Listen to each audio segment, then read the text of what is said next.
The great hall of the Draconic Empire stretched endlessly before young Prince Zephyr, its crystalline pillars reaching toward a ceiling lost in shadows. Golden light danced across the polished obsidian floor, cast by floating orbs that had illuminated these chambers for 1,000 years. Today, however, the beauty of his ancestral home felt cold and unwelcoming. Zephyr pressed himself against the smooth wall, his small frame trembling as the voices of the High Council echoed through the chamber. At barely 16 cycles old, he possessed none of the intimidating presence expected of dragon royalty. Where his elder siblings boasted scales that gleamed like polished armor and wings that could blot out suns, Zephyr's hide remained a dull bronze, his wings barely functional membranes that couldn't support his weight for more than a few minutes.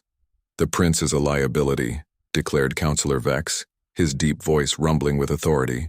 "The Terran delegation arrives tomorrow for the alliance negotiations. How can we present such weakness as our future?" Empress Seraphina, Zephyr's mother, sat silent upon her throne of meteoric stone. Her magnificent silver scales caught the light as she shifted, considering the words of her advisors. The weight of leadership pressed upon her shoulders, and Zephyr could see the conflict in her ancient amber eyes. "Perhaps," suggested another counselor, "the prince could remain in the eastern provinces during the talks. A temporary arrangement, of course." Zephyr's heart sank. The eastern provinces meant exile, a polite way of hiding him from important galactic politics. He had spent his entire life being shuffled away whenever dignitaries visited, kept from sight like a shameful secret. "The humans specifically requested to meet all heirs to the throne," the Empress finally spoke, her voice carrying the authority of millennia. Their representative, Ambassador Chen, was quite insistent on this point. "Then we must explain," Vex pressed. "Surely they will understand that not all dragons are born equal. Some are meant for greatness, others—" The counselor's words trailed off, but the implication hung heavy in the air. Zephyr closed his eyes, fighting back tears that threatened to betray his weakness further. In draconic society, strength determined worth, and he possessed precious little of either. The massive doors to the hall suddenly groaned open, and a figure strode in with confidence that seemed almost reckless in the presence of such power. The human was smaller than any dragon present, wearing simple diplomatic robes that looked plain against the opulent surroundings, yet something in her stride commanded attention. Ambassador Sarah Chen walked directly to the center of the hall, offering a respectful but not subservient bow to the Empress. Her dark hair was pulled back in a practical style, and her brown eyes held intelligence that seemed to catalog everything she observed. "Your Imperial Majesty," she said, her voice clear and steady, "I apologize for arriving ahead of schedule, but my ship made better time than expected through the nebula fields." The Empress inclined her massive head gracefully. "Ambassador Chen, you are welcome in our halls. We had not expected you until tomorrow's rising." "I hope I'm not interrupting important business," Chen replied, though her eyes had already found Zephyr huddled against the wall. Something flickered across her expression, too quick for the dragons to notice, but Zephyr caught it. "Recognition? Concern?" "We were discussing arrangements for tomorrow's formal presentations," Councillor Vex interjected smoothly. "Perhaps we should escort you to your quarters so you might rest from your journey." But Chen's attention remained fixed on Zephyr. "This must be Prince Zephyr," she said, taking a step toward the young dragon. "I've read about you in the cultural briefings. Your reputation for scholarly achievement is quite impressive." Zephyr blinked in surprise. Reputation? He possessed no reputation beyond being the disappointment of the royal family. Yet the human spoke as if she truly knew something about him. "Ambassador," the Empress said carefully, "my youngest son is not yet ready for formal diplomatic interactions. Perhaps it would be better to—" "Actually," Chen interrupted gently but firmly, "I was hoping to speak with Prince Zephyr specifically. My government has particular interest in his research into interspecies communication protocols. We understand he's developed some fascinating theories." The hall fell silent. Zephyr's small research projects, conducted in the lonely hours between his tutoring sessions, were hardly worthy of galactic attention. Yet this human ambassador spoke of them as if they mattered. Councillor Vex cleared his throat. "Ambassador, I fear there has been some confusion in your briefing materials. The prince's academic pursuits are merely diversions." Chen's expression hardened almost imperceptibly. "I don't think there's been any confusion. In fact, I specifically requested to observe Prince Zephyr's work. My government believes that intellectual achievement should be valued alongside physical prowess. The words struck the assembled dragons like a physical blow. In their society, such a statement bordered on heretical. Physical strength, the ability to dominate and intimidate, these were the measures of worth. Intelligence was useful but secondary. Zephyr found himself standing straighter, something stirring within him that had been dormant for years. This stranger, this alien from a species the Empire barely respected, had traveled across the galaxy specifically to acknowledge his work. Your Majesty, Chen continued, addressing the Empress directly, I would like to formally request permission to spend time with Prince Zephyr during my stay. My government values diverse perspectives, and we believe the prince's insights could benefit both our peoples. The Empress looked to her counselors, reading the displeasure in their expressions. Political necessity warred with maternal instinct and centuries of tradition. The humans were becoming increasingly important allies, their technological innovations revolutionizing space travel and communication across the galaxy. Very well, she decided. Prince Zephyr will be available to assist you during your visit. However, the formal negotiations will still proceed as planned. As the council session dissolved into discussion of logistics and protocol, Chen approached Zephyr directly. Up close, she seemed even smaller, barely reaching his shoulder despite his own diminutive size for a dragon. Yet her presence felt immense. Your Highness, she said quietly, offering a human-style handshake that confused and delighted him. I'm looking forward to learning about your work. I have a feeling we're going to accomplish great things together. For the first time in years, Prince Zephyr felt something he had almost forgotten. Hope. This human saw something in him that his own people had missed, and tomorrow would bring possibilities he had never dared imagine. The morning light filtered through the crystal windows of Zephyr's chambers, casting rainbow patterns across his cluttered desk. Books and data tablets lay scattered everywhere, evidence of his sleepless nights spent preparing for his meeting with Ambassador Chen. He had reorganized his research 3 times, each attempt making him more nervous about presenting his work to someone who actually wanted to see it. A soft knock interrupted his anxious preparations. Your Highness, Ambassador Chen is here to see you. Zephyr's servant, an elderly dragon named Kale, who had served the royal family for centuries, entered with an expression of barely concealed disapproval. Behind him walked the human ambassador, looking refreshed despite the early hour. Good morning, Prince Zephyr, Chen said warmly. I hope you don't mind the early visit. I'm an early riser by nature. Not at all, Zephyr replied, his voice catching slightly. He gestured to the chaos surrounding them. I was just organizing my research materials. Chen's eyes swept across the room, taking in the impressive collection of books, star charts, and complex diagrams. Her expression grew increasingly amazed as she recognized the scope of his work. This is incredible, she murmured, approaching a detailed diagram of communication frequency patterns between different species. You've mapped neural response variations across 17 different alien races. How did you gather this data? Zephyr felt heat rise in his cheeks. I intercepted diplomatic communications during formal visits. I analyzed the linguistic patterns and cross-referenced them with physiological studies. It's not really official research. Not official? Chen turned to face him fully. Prince Zephyr, this is groundbreaking work. Do you realize what you've accomplished here? Before Zephyr could respond, heavy footsteps echoed in the corridor outside. Prince Kronos, Zephyr's eldest brother, filled the doorway with his massive presence. Standing nearly twice Zephyr's height, with scales like polished obsidian and wings that could create windstorms, Kronos embodied everything a dragon prince should be. Mother wants to see you, Kronos announced, his golden eyes fixing on Chen with barely concealed hostility. The formal negotiations begin in an hour. Chen studied the interaction between the brothers with keen interest. She noted how Zephyr immediately seemed to shrink in his brother's presence, and how Kronos' tone carried casual dismissal. Actually, she said, stepping forward, I was hoping Prince Kronos might join our discussion. I'm very interested in learning about different perspectives within the royal family. Kronos snorted, a small puff of smoke escaping his nostrils. I have more important matters to attend to than my brother's academic fantasies. Real dragons focus on strength and conquest, not scribbling theories on tablets. Interesting, Chen replied calmly. In human society, We've found that intellectual strength often proves more valuable than physical power in the long term.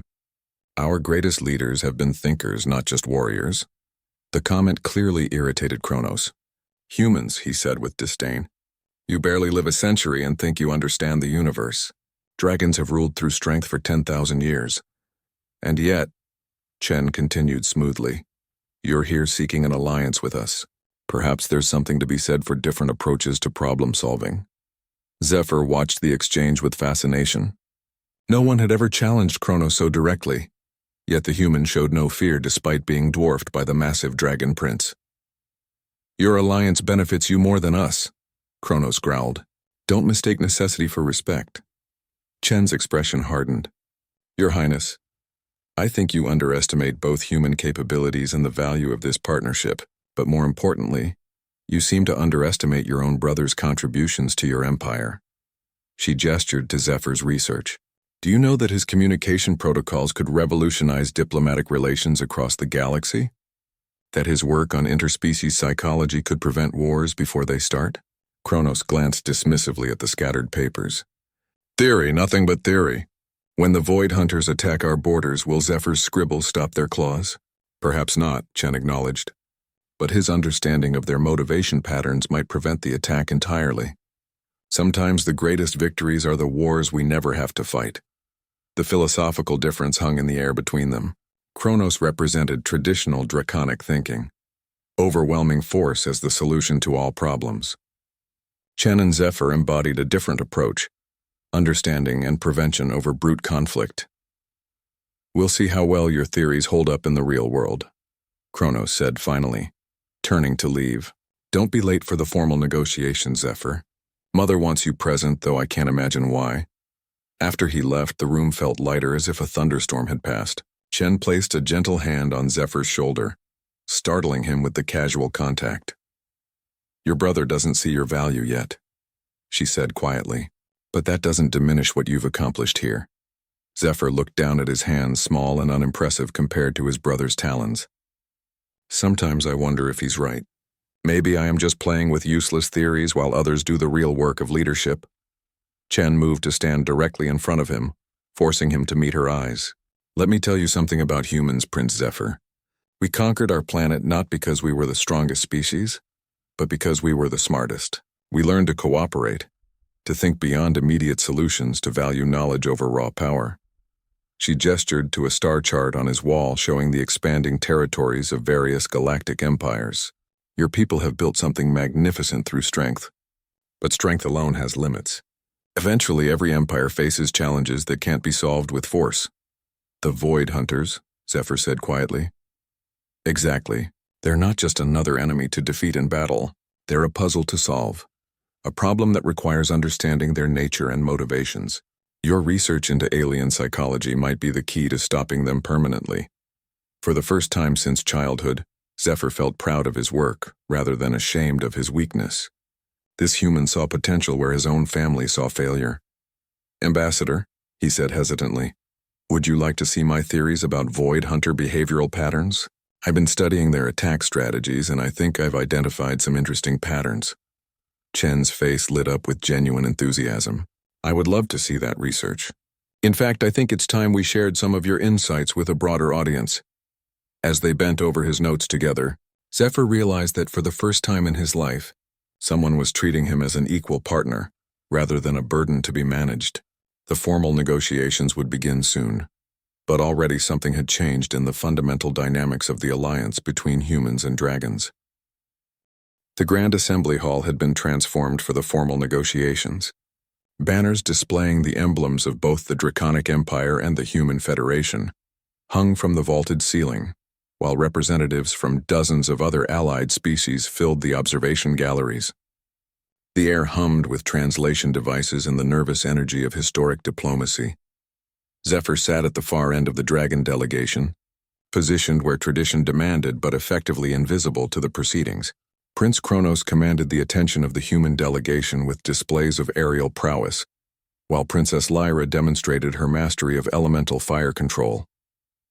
Each of his siblings showcased the classical strengths that made dragons feared and respected across the galaxy. Ambassador Chen sat with her own delegation, But Zephyr noticed her eyes frequently drift toward him. Beside her sat Admiral Rodriguez, a grizzled veteran whose scarred features spoke of countless battles, and Dr. Patel, a xenobiologist whose reputation for understanding alien cultures preceded her. The traditional exchange of strengths has always been the foundation of our alliances, Empress Serafina announced, her voice carrying easily through the vast chamber. We offer our military might, our ancient wisdom, our dominance of the shipping lanes through the spiral arm. Admiral Rodriguez leaned forward. And we appreciate these offerings, Your Majesty.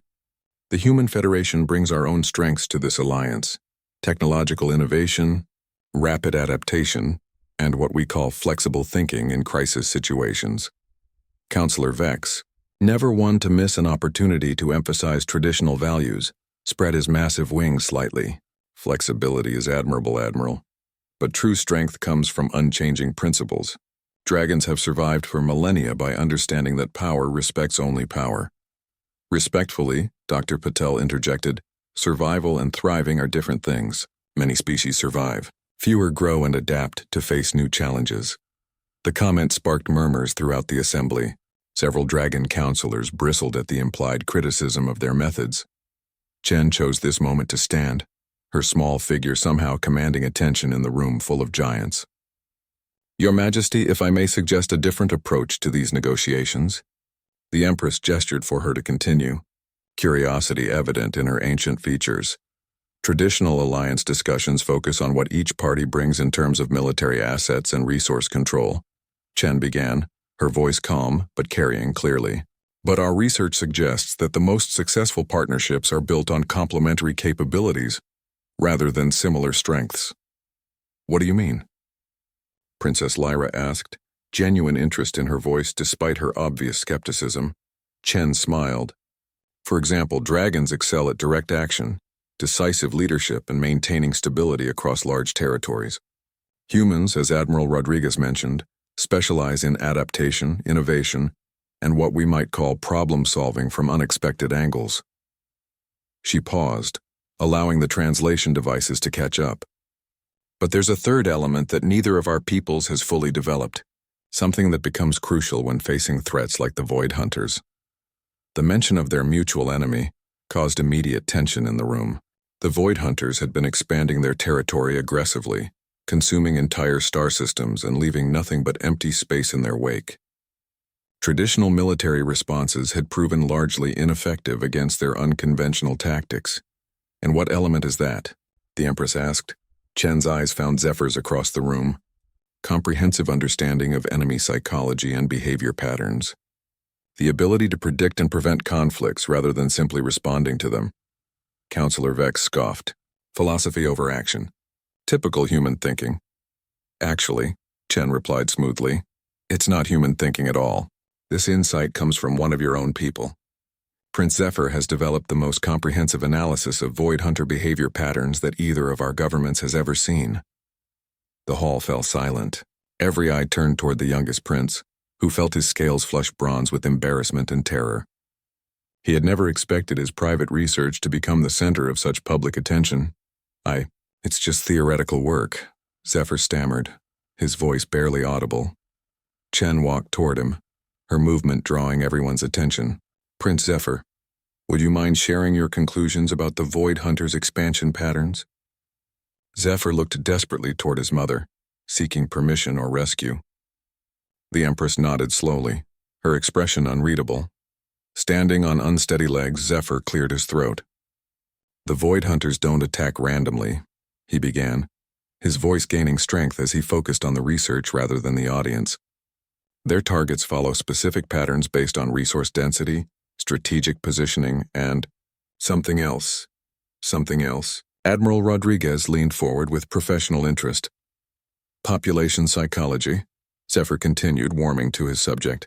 They consistently target civilizations during periods of internal conflict or cultural transition.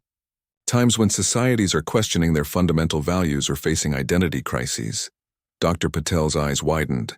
They're selecting for psychological vulnerability, not just strategic value. Exactly, Zephyr said, feeling a rush of excitement at being understood. They don't just consume resources, they consume civilizational confidence. Each victory makes them stronger while making their future targets more doubtful and afraid. Princess Lyra spoke up, her voice thoughtful. But how do we use this knowledge tactically? Zephyr pulled out a data tablet, his nervousness forgotten as he dove into the analysis. If they target psychological weakness, then our defense needs to be psychological strength. Not just military alliances, but cultural ones. Shared purpose, mutual respect, collaborative problem-solving. He looked directly at Chen. The alliance between dragons and humans represents exactly the kind of confident, forward-thinking partnership that the Void Hunters can't easily target. We're not just combining our military assets. We're demonstrating that different approaches to strength can work together. The implications rippled through the assembly. Several council members exchanged glances, reassessing the young prince they had dismissed as irrelevant. Chen smiled broadly. This is precisely why my government specifically requested to work with Prince Zephyr. His insights don't just help us understand our enemies better. They show us how to become the kind of alliance that our enemies can't defeat. Empress Seraphina rose from her throne, her massive presence commanding absolute attention. My youngest son has clearly been conducting important work that escaped our notice. Perhaps it is time for our council to reconsider how we define strength and value within our empire. The formal negotiations suddenly took on a completely different character. Instead of the traditional display of individual powers, representatives from both species began discussing integration, cooperation, and the development of new collaborative capabilities. As the session continued, Zephyr found himself at the center of strategic planning for the first time in his life. His research provided the foundation for a new approach to galactic defense, one that valued understanding and prevention alongside traditional military might. For the first time since childhood, he felt not like a burden on his family, but like an essential part of their future. The emergency alarm that shattered the peaceful evening carried a frequency that chilled the blood of every dragon in the palace. 3 ascending notes followed by silence meant only one thing. Void Hunter scouts had been detected at the edge of the system. Zephyr rushed from his chambers toward the command center, his smaller size allowing him to navigate the suddenly crowded corridors faster than his larger siblings. Warriors filled the halls, their scales gleaming with battle-ready energy, as they prepared for what every dragon assumed would be a massive military response. The command center buzzed with controlled chaos. Holographic displays showed the outer system where 3 Void Hunter scout ships moved in their characteristic formation, a triangle that seemed to probe space itself for weaknesses. Empress Seraphina stood at the center of it all, her magnificent presence bringing order to the urgent activity around her. "Status report," she commanded as her children arrived. General Thane, the Empire's most decorated military commander, gestured to the tactical display. 3 scouts, standard configuration. They're maintaining distance but clearly studying our defensive positions. Admiral Corvin's fleet is moving to intercept. Prince Kronos stepped forward eagerly. "Mother, let me lead the vanguard. We can destroy them before they report back to their main force." "And alert them to our capabilities," Admiral Rodriguez interjected. The human delegation had arrived moments earlier, Chen's team moving with practiced efficiency to their observation positions. Every engagement with Void Hunters teaches them more about our tactics. Dr. Patel was already analyzing readings from their long-range sensors. Their ships are different from previous encounters. The energy signatures don't match our databases. Ambassador Chen approached the central display, studying the scout formation with intense concentration. "Prince Zephyr," she said suddenly, "what does your research suggest about scout behavior patterns?" All eyes turned to the youngest prince, who felt his usual nervousness spike under the pressure. But as he studied the tactical display, familiar patterns emerged from his months of analysis. "They're not just scouting," he said slowly, his voice growing stronger as the pieces fell into place. "Look at their movement pattern. They're not trying to avoid detection, they're making sure we see them." General Thane frowned. "What do you mean?" Zephyr moved to the display controls, highlighting the scout's trajectory. Standard scouting missions use stealth approaches to gather intelligence without alerting the target. These ships are broadcasting their presence deliberately. "A distraction," Chen breathed, understanding immediately. "They want us focused on the obvious threat." Princess Lyra's eyes widened as she grasped the implication.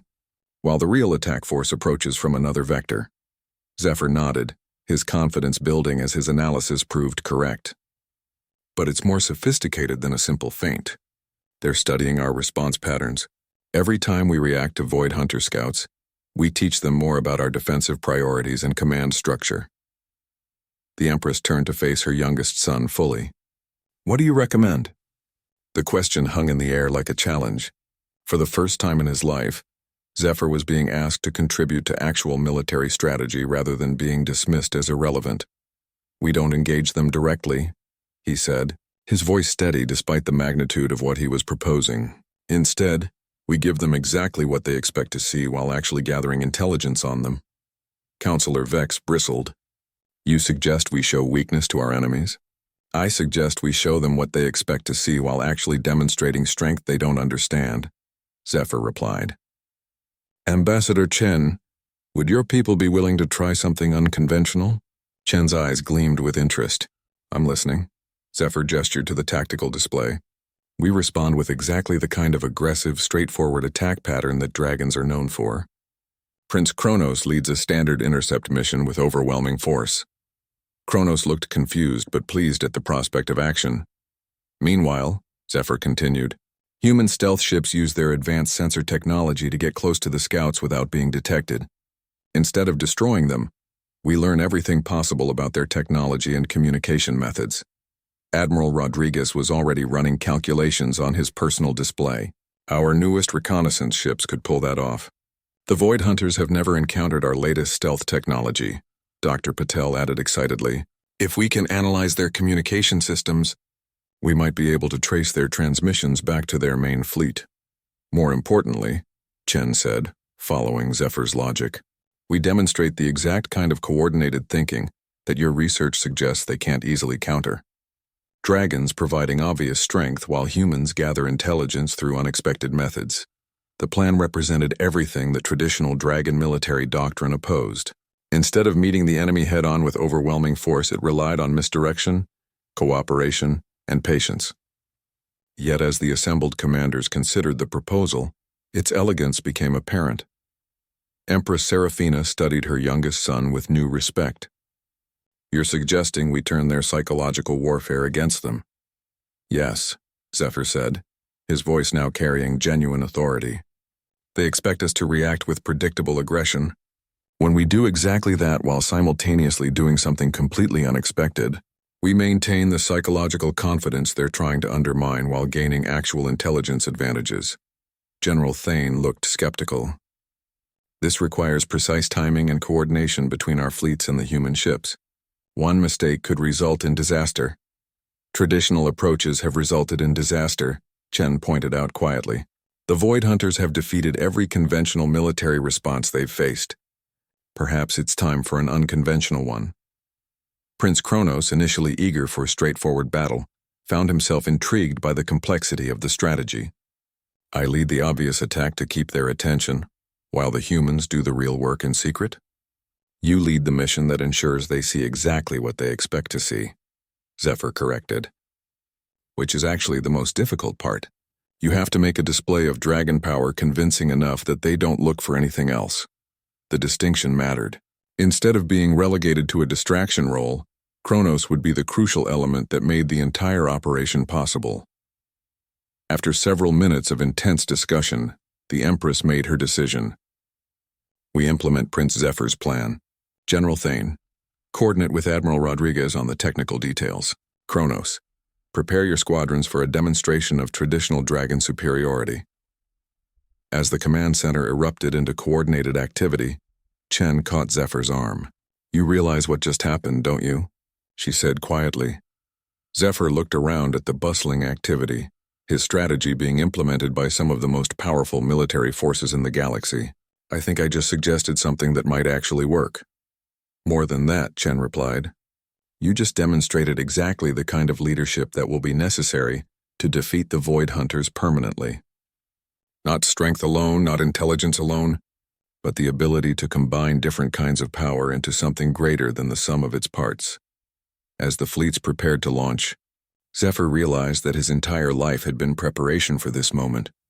All those lonely hours studying alien behavior patterns, All the dismissive comments from his family about useless theories had led to this, the first real hope anyone had developed for turning the tide against humanity's greatest enemy. The operation unfolded with clockwork precision across the vast emptiness of space. Prince Kronos led 12 of the Empire's most powerful battle dragons in a formation that blazed like a constellation against the starfield. Their approach toward the Void Hunter scouts was everything the enemy would expect. Magnificent, overwhelming, and utterly predictable. In the command center, Zephyr watched multiple displays simultaneously, tracking both the visible dragon assault and the invisible human reconnaissance mission. His heart raced as he saw his theoretical strategies playing out in real time with lives hanging in the balance. Dragon Squadron approaching. Optimal engagement range reported. Commander Torres from her position coordinating. The human stealth ships. No indication that the scouts have detected our vessels. Ambassador Chen stood beside Zephyr, her calm presence helping to steady his nerves. Your brother is putting on quite a show, she observed. On the main display, Prince Kronos' formation moved with deadly grace. The 12 dragons flew in perfect synchronization, their scales reflecting starlight as they built speed toward their targets. To any observer, it appeared to be exactly what it was, an overwhelming display of draconic military might. Void Hunter scouts are maintaining position, Admiral Rodriguez reported from his station. They're not fleeing, which confirms Prince Zephyr's analysis about information gathering being their primary objective. Dr. Patel's voice crackled through the communication system from the lead reconnaissance ship. We're detecting unusual energy signatures from the scout vessels. Their technology is definitely different from previous encounters.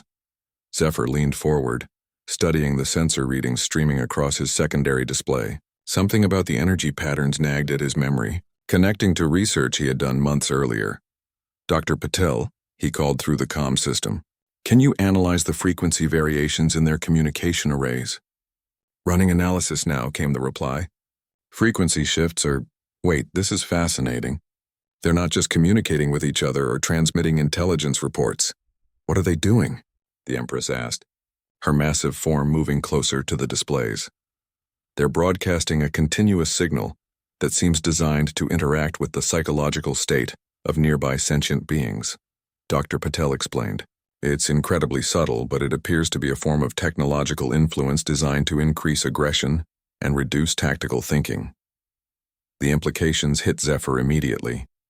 That's why every engagement with Void Hunters becomes more brutal and less strategic over time.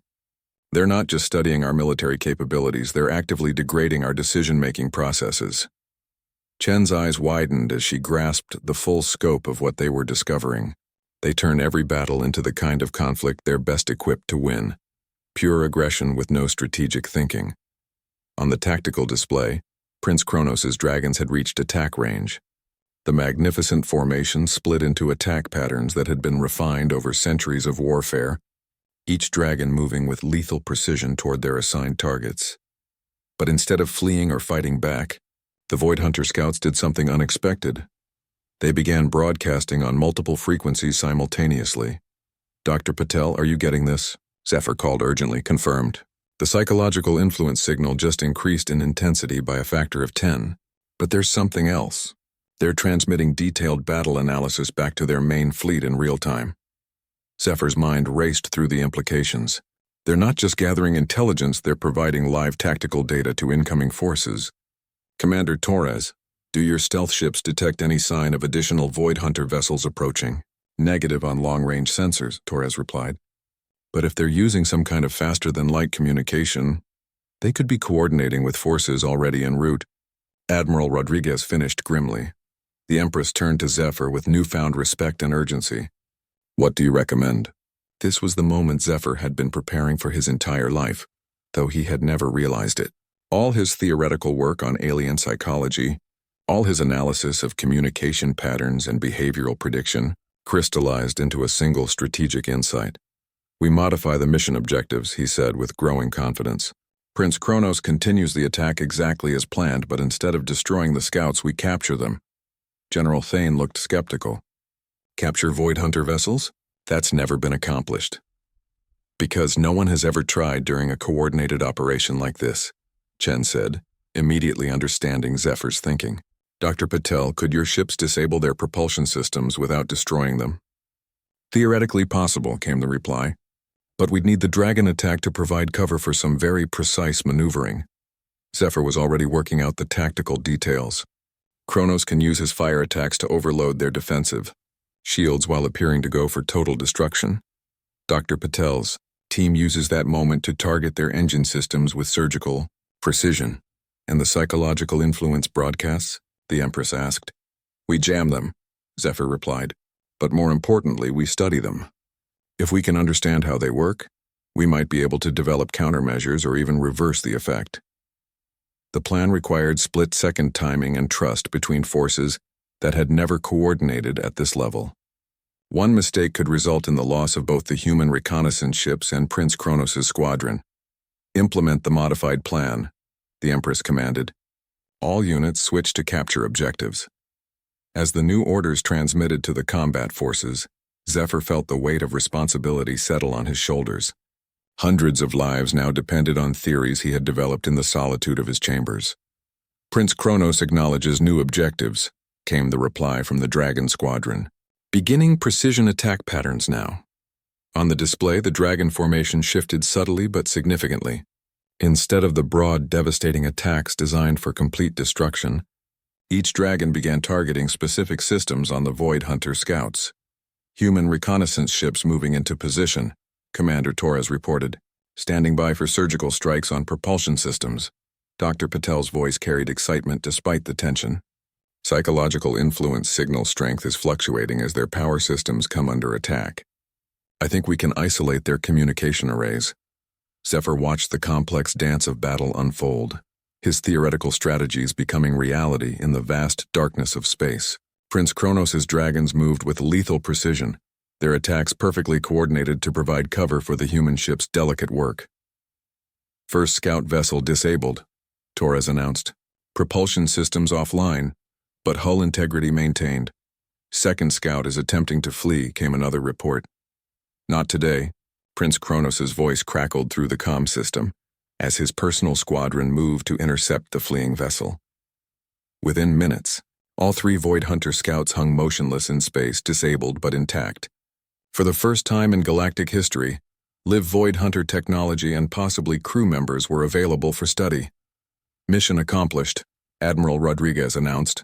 All vessels accounted for, no casualties.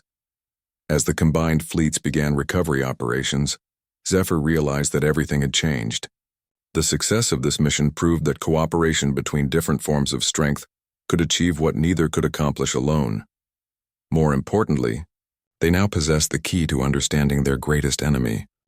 The captured Void Hunter vessels hung in the secure research bay like dark omens against the crystalline walls of the Dragon Palace's most advanced laboratory. 3 weeks had passed since the successful mission, and the joint research team had worked tirelessly to unlock the secrets of their enemy's technology.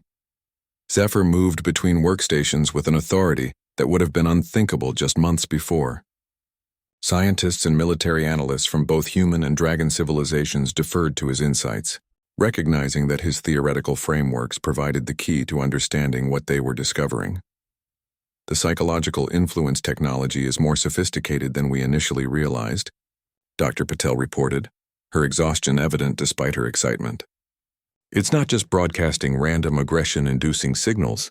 It's actively analyzing the brain patterns of nearby individuals and customizing its influence accordingly. Ambassador Chen looked up from her examination of the communication systems.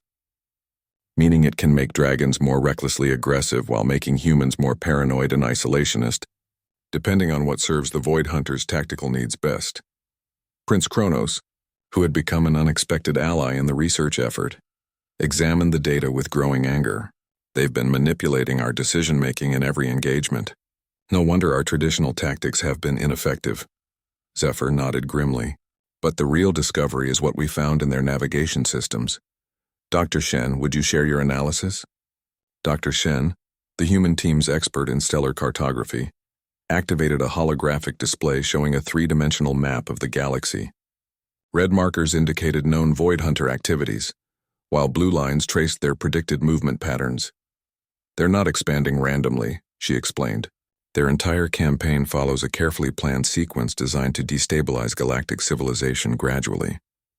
Each conquered system provides resources for the next phase, while psychologically preparing surrounding areas for eventual conquest. Princess Lyra studied the projection with professional interest. They're creating a cascade effect. Fear spreads faster than their actual forces.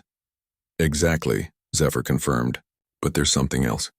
Ambassador Chen, would you explain what we discovered about their ultimate objective? Chen's expression was grave as she manipulated the display to show a vast region near the galactic core. They're not trying to conquer the galaxy in the traditional sense. They're systematically eliminating every species capable of developing the kind of cooperative relationship that we've built. The implication sent a chill through the assembled researchers. General Thane, who had been skeptical of the joint research effort, leaned forward intently. You're saying they see our alliance as a specific threat? More than that, Zephyr replied.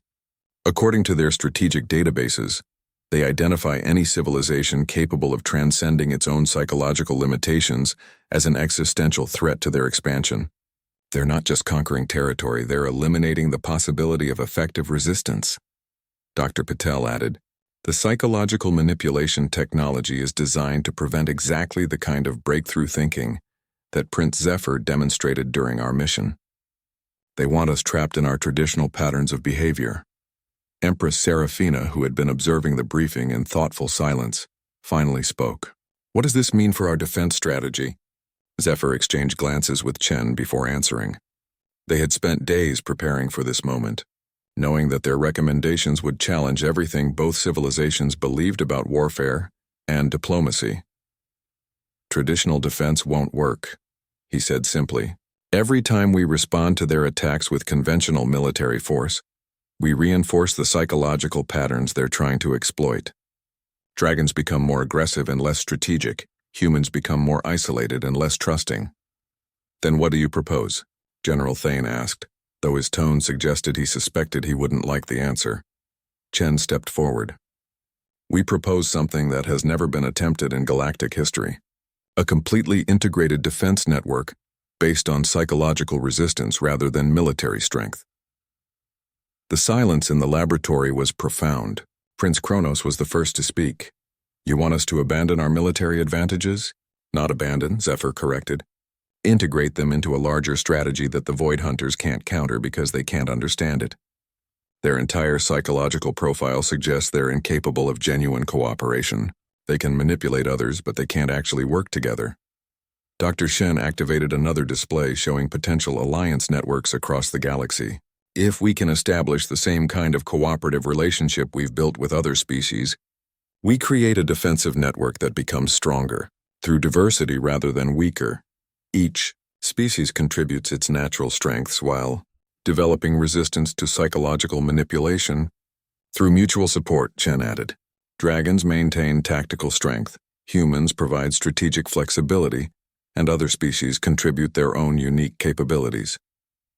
Princess Lyra studied the proposed network with growing interest. It's ambitious.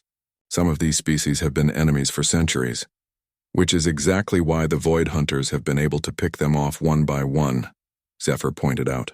They exploit existing conflicts and psychological vulnerabilities. A truly cooperative alliance eliminates those weaknesses. Counselor Vex, who had remained silent throughout the briefing, finally voiced the objection everyone expected. This requires dragons to trust species we've always considered inferior, to accept that our way of thinking might not be the best approach to every situation. Yes, Zephyr replied without hesitation. It requires all of us to grow beyond our traditional limitations, which is exactly why it will work against an enemy that depends on our limitations to defeat us. The Empress rose from her position, her massive presence commanding absolute attention. You're asking us to transform not just our military strategy but our entire civilization. The Void Hunters have already forced that choice on us, Chen said quietly. The only question is whether we transform ourselves voluntarily into something stronger, or whether they transform us involuntarily into something extinct. Zephyr felt the weight of the moment settling on everyone present. Everything they had discovered pointed to a single inescapable conclusion. The old ways of thinking and acting would lead inevitably to defeat. There's one more thing, he said, activating a final display.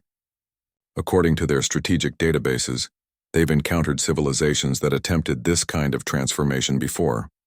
Most failed because they couldn't maintain cooperation under pressure. But some succeeded? General Thane asked. One did, Zephyr confirmed. A small alliance of 3 species in the Outer Rim. They've been successfully resisting Void Hunter expansion for over a century. The display showed a region of space marked in green, a small island of stability in a galaxy increasingly consumed by fear and conflict. And, the Empress prompted. Zephyr smiled for the first time since the research began. They've agreed to help us. It seems that our success in capturing these ships and developing this analysis has caught their attention. They're willing to share their methods for building psychological resistance networks. The implications rippled through the assembled group. For the first time since the Void Hunters had appeared, they weren't just reacting to threats but building toward something genuinely hopeful. When do we begin?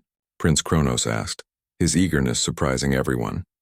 Chen and Zephyr exchanged glances, both recognizing that they had reached the point where theoretical research would give way to practical transformation. Tomorrow, Zephyr replied. We start with ourselves, then expand outward. The future of the galaxy depends on how well we can learn to become something greater than we've ever been before. 6 months later, the transformed command center buzzed with activity that would have been impossible to imagine before the alliance began.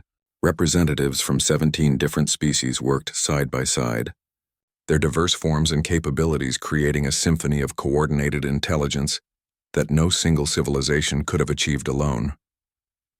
Zephyr stood at the center of it all, no longer the forgotten prince hiding in corners, but the acknowledged architect of the galaxy's first truly integrated defense network. His bronze scales had taken on a lustrous quality that spoke of confidence and purpose, while his wings, though still modest by dragon standards, carried him with newfound grace. Status report from the Andorian sector, called out Commander Vrick, her crystalline form refracting light as she coordinated with the insectoid hive mind representatives. The psychological resistance training has reached 87% effectiveness against Void Hunter influence. Ambassador Chen, now bearing the title of Galactic Integration Coordinator, smiled as she reviewed the incoming reports. The Centauri delegation reports similar success.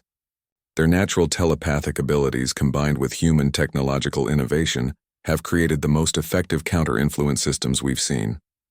Prince Kronos approached the central display, his massive form moving with the controlled power that had always marked him, but now tempered with the strategic patience he had learned through months of cooperative planning.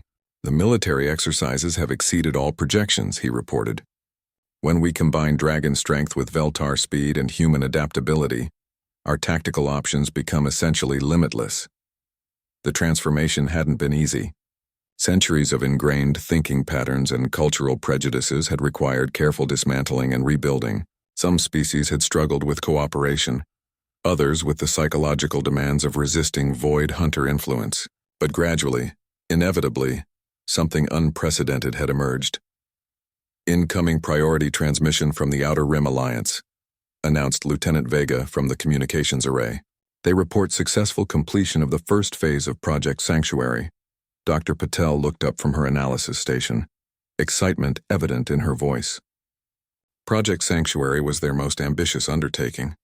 If they've actually succeeded in establishing a completely immune zone, Zephyr activated the long-range communication array, his movements now carrying the natural authority of someone whose insights had proven correct, time and again. The holographic display flickered to life, revealing Captain Thane of the Rim Alliance. Prince Zephyr, the alien captain's translated voice carried warmth and respect. We have remarkable news.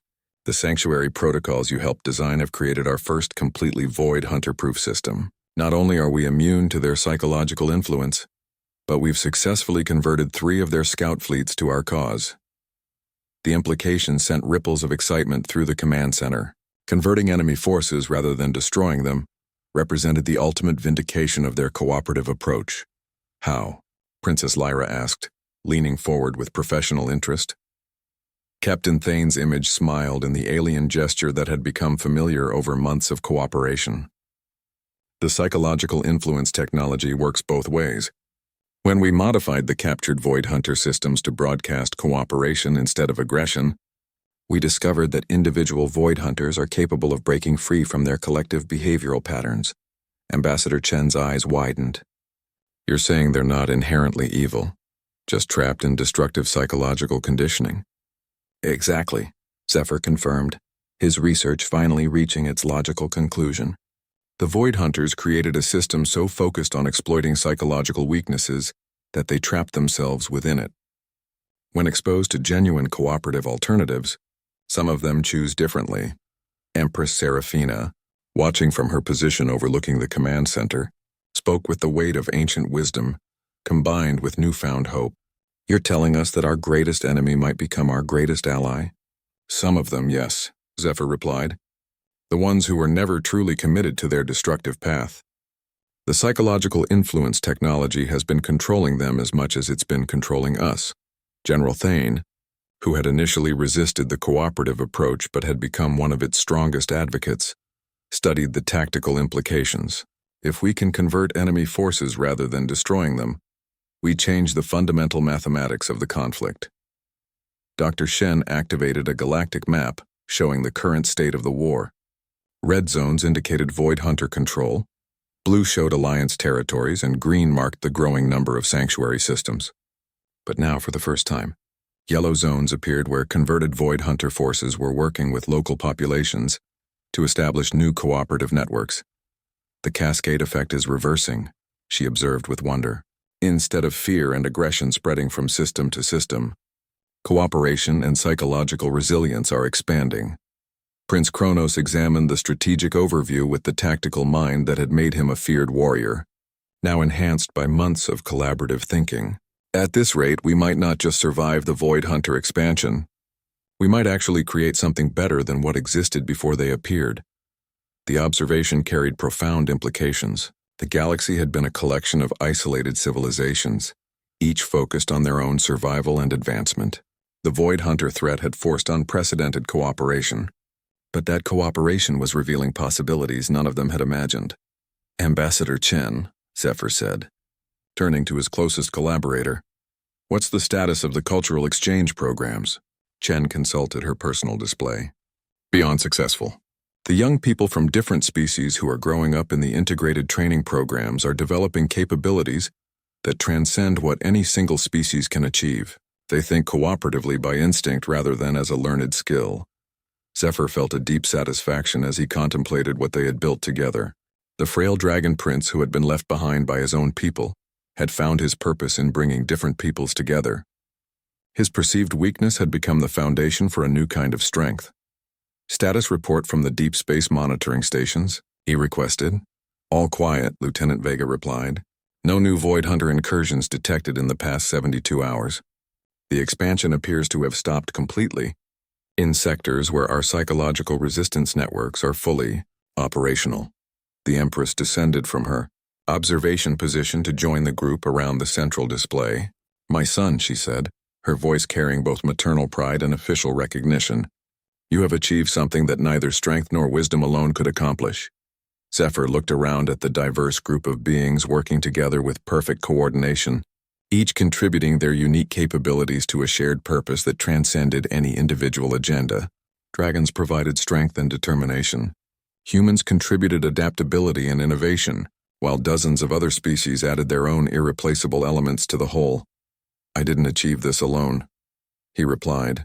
None of us could have. That was the point all along.